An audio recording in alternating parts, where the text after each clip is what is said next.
لازم بقى اعمل كده اول ما اجيب حمام كريم جديد، لاني بقى جربته من حلاوته كل مرة لازم اعمل كده. فوائده بقى كتيرة جدا ومش بيضر خالص. طبعا كلنا عارفين ان احنا لازم نستعمل حمام كريم، وكل واحد بقى فينا بيستعمل النوع اللي شايفه افضل ليه.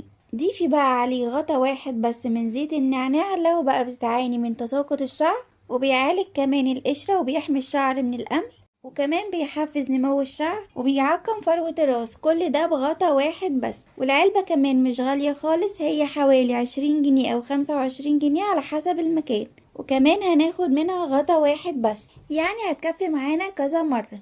أنا جبت حمام الكريم ده كان حوالي 250 جرام، حطيت فيه غطا واحد بس، قلبته بقى كويس جدا واستخدمته على طول. عايزة اقولك بقى لو بتعاني فعلا من المشاكل دي استخدميه على طول، وكمان هتلاحظي النتيجة من اول استخدام. وما تنسيش بقى اللايك والمتابعة.